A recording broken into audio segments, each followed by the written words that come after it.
Hey guys, welcome to Executive Espresso. And no, that countdown did not mean we're going to be live in an hour. That's the first time that I've been sharing out the live stream, and I was telling Tim I'm going to increase the timer from 1 minute. I'm sorry, from 30 seconds to 60 seconds.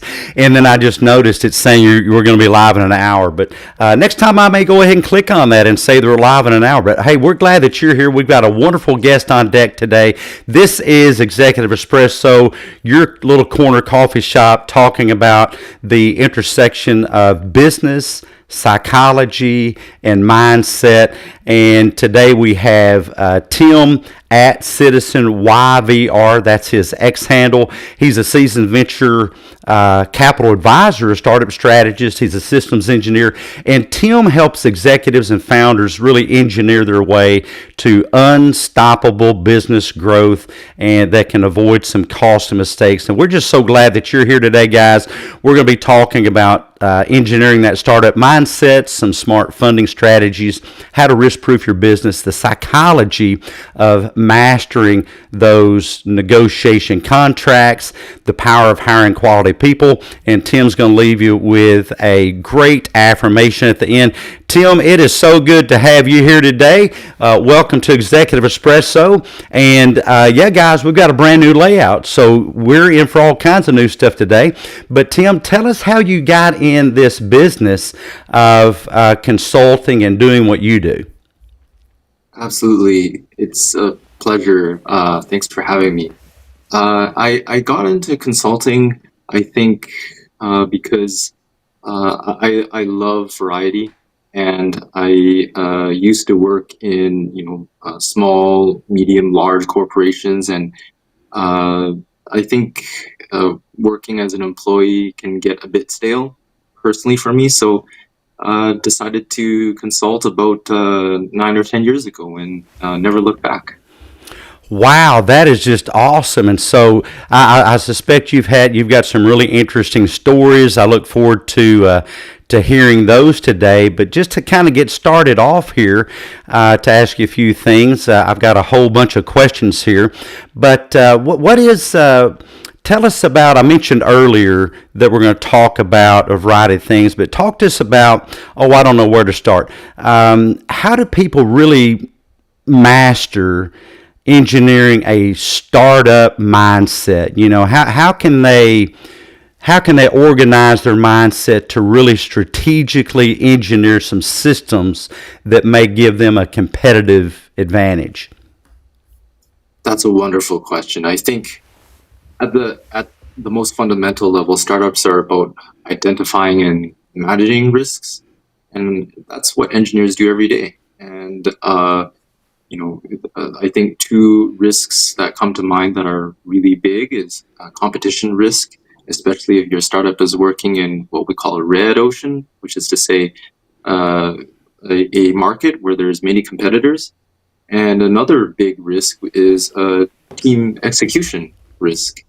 And I think we can get into that a little bit later, but having a solid startup team, and that includes it starts at having good co-founders, good business partners, really can make or break your startup. What are some of the common mistakes you see founders make along those lines?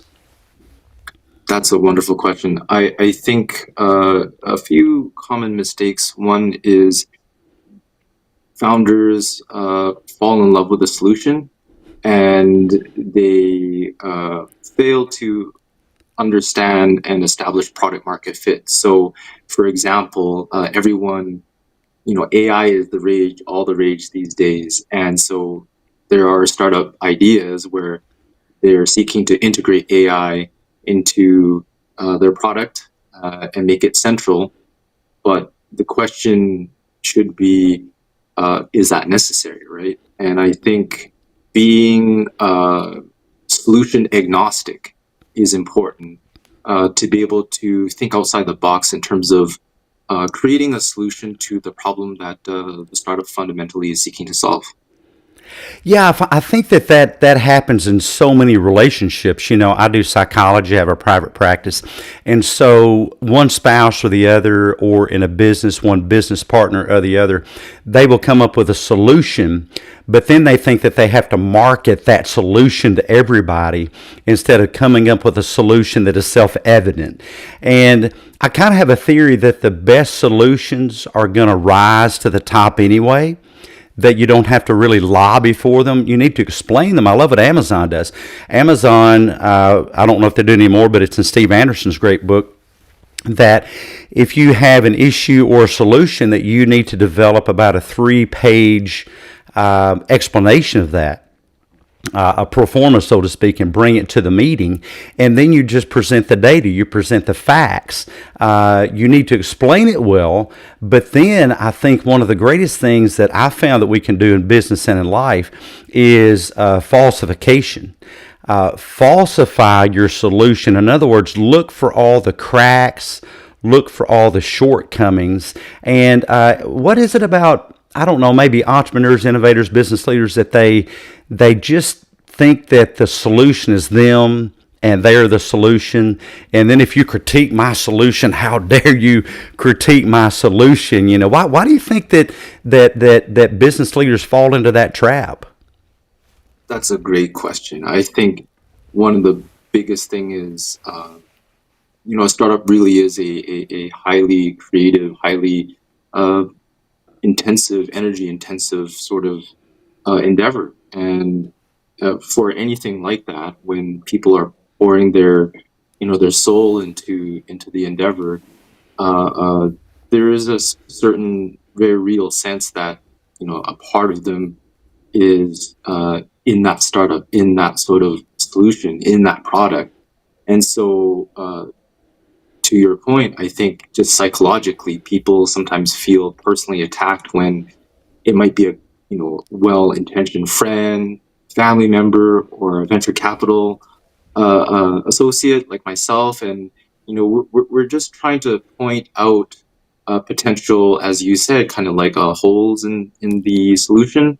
And just one more thing to add into your great observation, I think, is part of establishing good product market fit is asking people, right? Whether it be like an informal or formal survey, it could be an online survey. I generally recommend for online surveys being 1 to 3 minutes. It shouldn't be that long. Maybe having like an in-person focus group, seeking to get maybe 5, 10, 20 individuals that you think would be your ideal customer, and to really just like they would in Hollywood, they would have these focus groups, right, to see what sticks and what resonates with their target audience. Yeah, that's such a powerful thing. But I find what a lot of organizations do, especially medical organizations, I've been a part of a lot of medical organizations, and they'll send out these surveys and they'll say, tell us what you think. But I found a lot of organizations, they don't want to know what you think. They just want to hear you compliment what they're already doing. And so when you ask people for their feedback, whether it's in business or in any other type of relationship, ask yourself, am I going to punish this person for giving me honest, accurate feedback?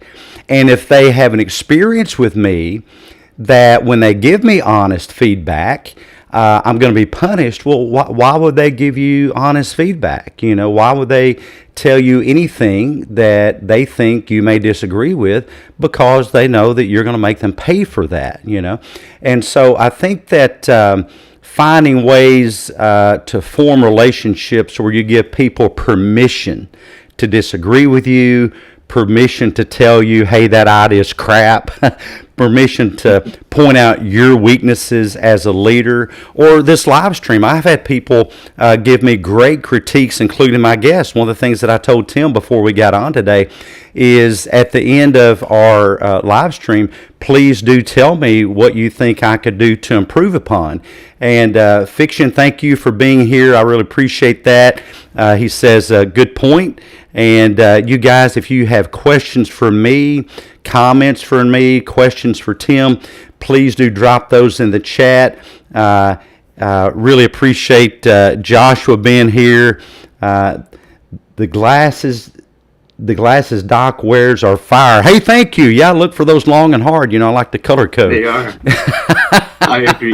Life's too short for boring glasses, I stole that from a jewelry store. They say life's too short for boring jewelry. But honest feedback, yeah, Josh, we punish kids for giving us honest feedback. We punish employees for giving us honest feedback. We'll punish customers for giving us honest feedback. And that is what's called, from existential philosophy, acting in bad faith. If you're asking people for feedback and then you're going to punish them for it, well, then you're asking in bad faith. You'd be better off just not asking. And Joshua says, honest feedback time. Yes, sir. We love that honest feedback. Sherry, it's so good to see you here today. Sherry does a great space called Ladies Locker Room. Sorry, I'm overlaying my chats there. I'll get those sorted out momentarily. But thank you guys. Again, we're going to have question and answer time, so drop it in the chat. I'll do my best to get it on the screen where you can read it, I can read it, and people on tiny cell phones can read it. We are live on X. Thank all you folks for X from watching. We're live on my Substack, drheath.substack.com. Go over there, catch my newsletter. We're live on LinkedIn. We're live on Facebook. Gosh, we're live almost everywhere. But thank you for joining. Let's hop into some smart funding strategies. So how do entrepreneurs, innovators, how do they go about attracting the right investors? Because I think a common misperception is that all money is good money. So what would you have to say to that? That's a wonderful question. For sure, not all money is good money, and part of it is what many of us say is investor founder fit, because some of the beliefs and values of the investor, it could be an angel investor or venture capital company, their beliefs and values may not be something that you subscribe to. A simple example might be if your startup cares a lot about the environment and being a good steward of it, maybe, and if the person writing the check doesn't care at all about the environment, then there's going to be a value misalignment, right? And venture capital isn't always the answer. Surprise, surprise. Do what works for your startup situation. And so I think some of the key funding strategies you can really consider is, one, I would say, is controlling your burn rate. One of the easiest ways to turn off would-be investors is if you're driving around in, let's say, a Lamborghini, if your partner, if your wife has a luxury handbag worth a few $1,000s, to be very honest, it is a turnoff to investors, because whether you bought that before you started your startup, the perception you have is that if I invest in this company, they're going to be using the money frivolously. Yeah, and what comes to mind is Sam Walton. If you guys ever get a chance, read the biography of Sam Walton. It's just a fascinating read. Sam was known to drive the same old pickup truck his entire life. He was driving the same old pickup truck even when he was one of the richest people on the planet, the founder of Walmart. And I think that a lot of founders treat investment money, venture capital, angel investing, like many people treat winning the sweepstakes. And if you know the statistics on people that win the sweepstakes, how long they keep that money, not very long. They just burn through it. Sweepstakes winners have a notoriously high burn rate.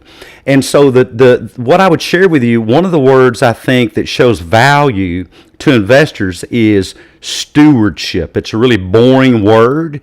It gets a bad rap, but stewardship, how are you going to take care of that money that you have been given to not burn through, but you have been given to manage. What comes to mind is the old story from Scripture of the parable of the talents. No, don't go bury it and do nothing with it, but don't go blow it and spend it frivolously. Invest wisely, and how you treat the money that others give you to invest is based in what? Well, I think it's based in character. And yes, thanks, Fiction. It is Sam Walton's biography, great biography.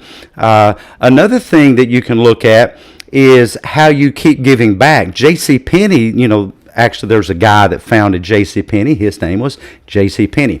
He was known to be very giving with his own money, and he made the covenant, he made the agreement that he was going to, I think, give back 90% of his own money, not other people's money, not OPM, but his money.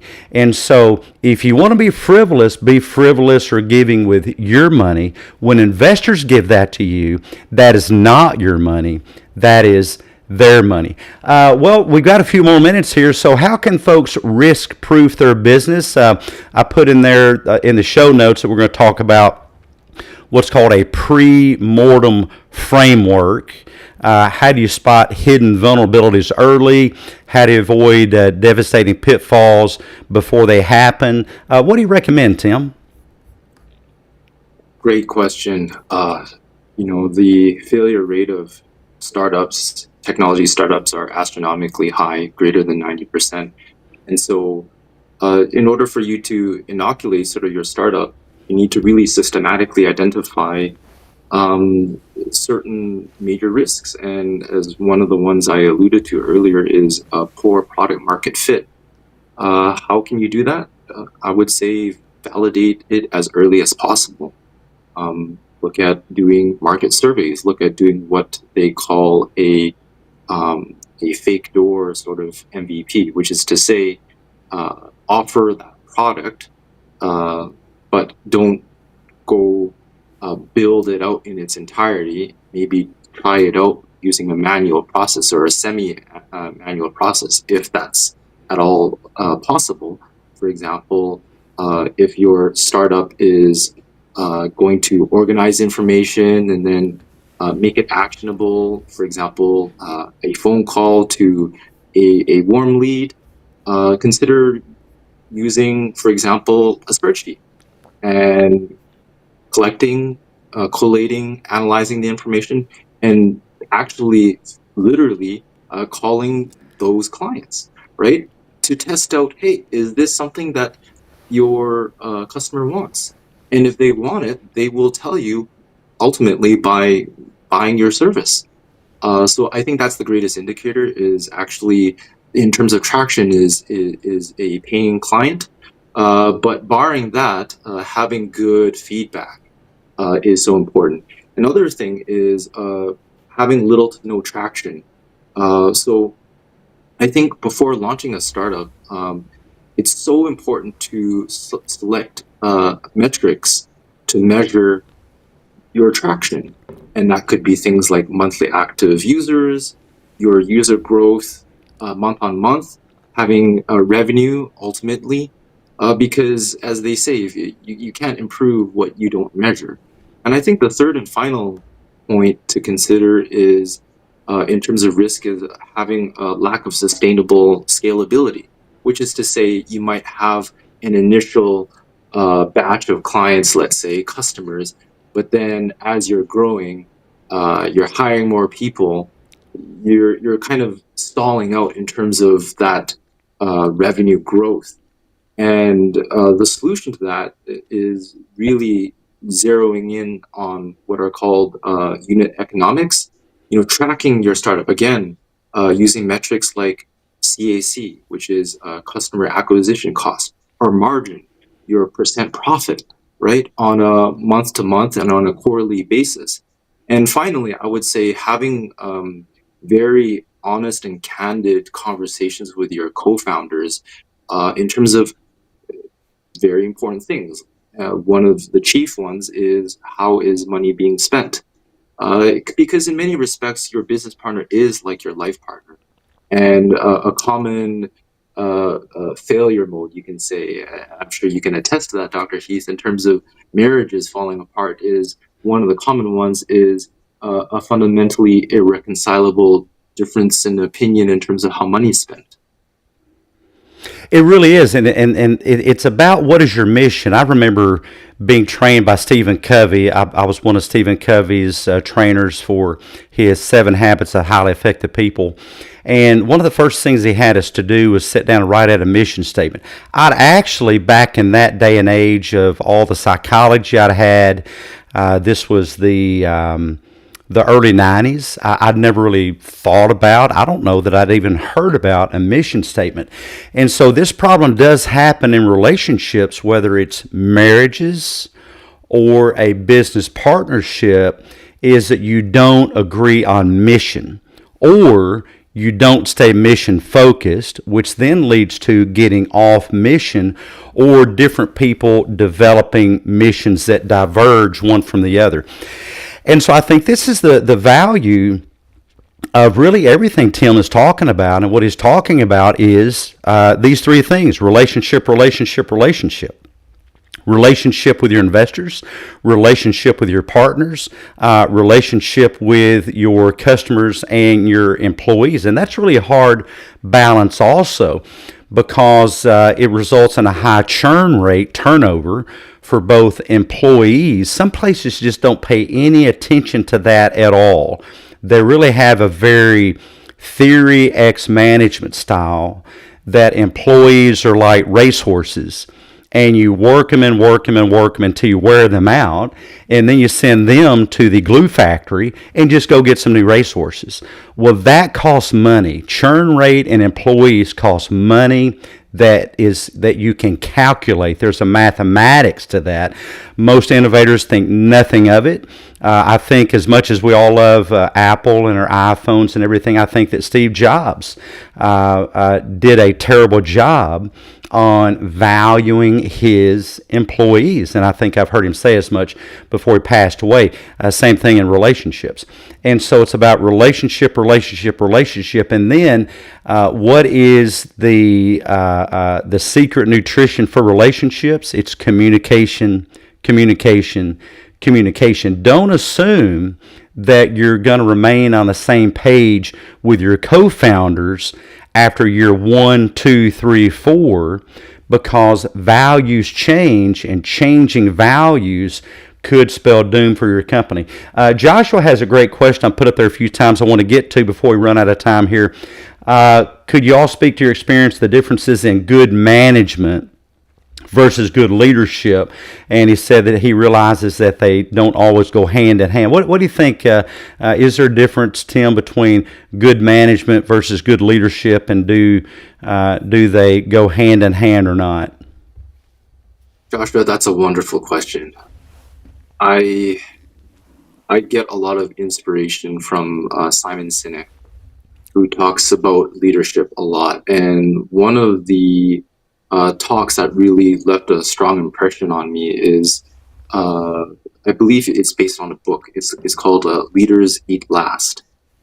And the point is circling back to the notion of relationships and taking care of your employees and watching out for your other co-founders is the notion of creating a place where everyone feels like people have their back, where and you don't need to necessarily be a manager to be a leader. Simon Sinek talks about this a lot, right? And just creating that sort of environment where people feel comfortable of, 1, asking for help, 2, being vulnerable, and 3, admitting their mistakes. Because I think it's very common to kind of have a work environment where it's just a situation where it's a bit of like a blame game, right? And that doesn't serve anyone in the long term. You know, there actually are some cultures that do not blame. They don't focus on who's responsible. They focus on the solution. Unless you're going to focus on who's responsible, and the net effect of that is training or problem solving, then you're wasting your time. It doesn't matter whose fault it is. It matters if you have good training in place. It matters about the relationship that we can talk about these things, and it matters about the solution. That's why I put up on the chat there, guys, based on Joshua's question. What a great question, Joshua! Is that I think you'll find the winning formula, and this is to the book Leaders Eat Last, is servant leadership. And this is what I think a lot of founders get upside down. I'm the one with the ideas, so you should serve me. Or I'm the head of the company, so you should serve me. One of my favorite shows, my wife and I watched every episode until it went off the air. Wonderful, wonderful show. It was called New Amsterdam. And the CEO of the hospital would wander through the hospital asking this key question: how can I help? Instead of pointing fingers, when you see a problem, ask, how can I help? That's whether you're founding a company, funding a company, running a family, holding a family together. And when you see mistakes, when you see things that need to be turned around, how can I help? Guys, I want to thank you for being here. We've run out of time. I'm going to go to some quick questions here for our guests. But Tim, what did you have most wrong when you first got in this business? Sure, that's a great question. Before I got into venture capital, I was very entrepreneurial, still entrepreneurial. And I think one of the biggest things I got wrong is just the considerable amount of time and effort required to actually get funding, to get investors. If you're fortunate enough, it might take a few weeks, especially maybe among like friends and family, because especially if you're pre-revenue, it's more or less a vote of confidence. They're going to give you $5,000, $10,000, and it's a vote of confidence in you as a person, right? But realistically, it does take quite a bit of time and effort to get funding. So yeah, I definitely grossly misunderestimated the amount of time required. I think a lot of people do. I think a lot of people approach it wrong. It's like a lot of founders think, I have this great idea and I'm doing you the privilege of letting you give me your money, rather than here are all the reasons that this is a great idea. And so you're really looking for a true believer, not somebody just going to throw cash at you, but they're a true believer in whatever world-changing widget you're trying to engineer or new idea you're trying to get out there. And that means that you have to believe in it, and you have to be willing and ready to, as I say, my dad would say, put some shoe leather on it. That's the name of my newsletter, Shoe Leather Psychology with some shoe leather on it. And I think it was either Edison or Ford. I think it might have been Edison that said most people wouldn't know success if it ran them over, something like that, because it comes wearing overalls and covered in sweat, And so if you're going to be the founder, you've got to lead the pack by serving and working the hardest.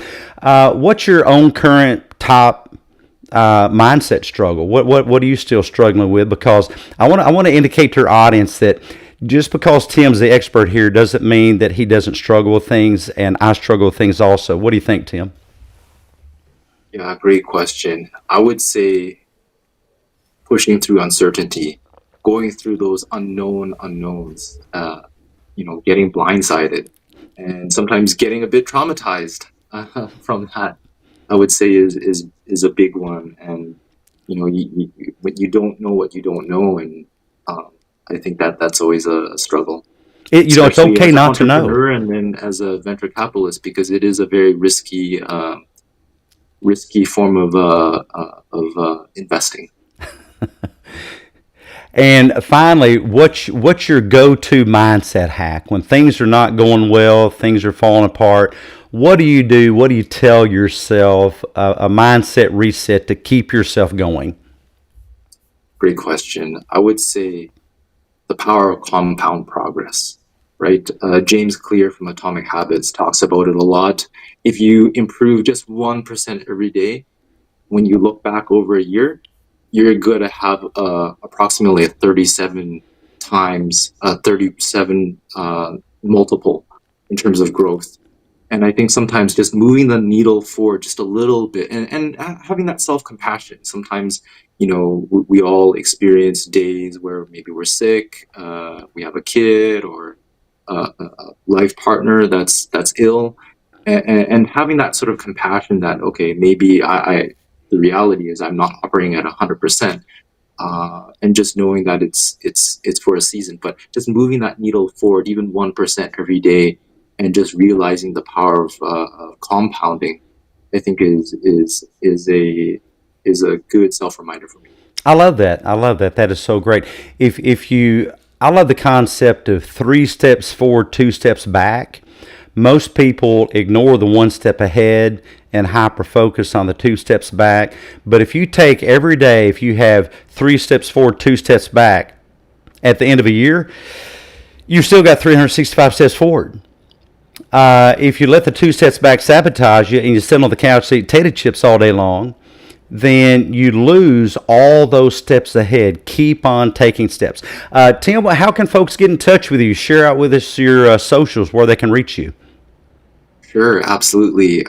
My handle is CitizenYVR, a bit of a homage to the Vancouver airport.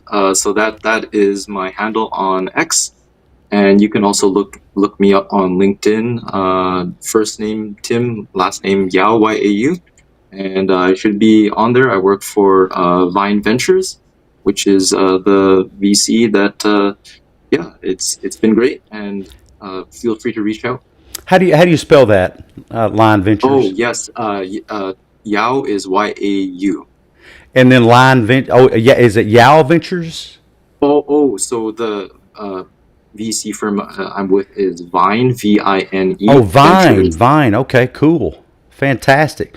Well, we wish you the best in your pursuits and with Vine. I wish you guys the best. If you have questions, reach out to me or to Tim. He's a great young man, so full of knowledge, and I'm glad that he's out there sharing it out. We will catch you next time on Executive Espresso. We do this every Friday, 9 a.m. U.S. Central Standard Time, Memphis, Tennessee time.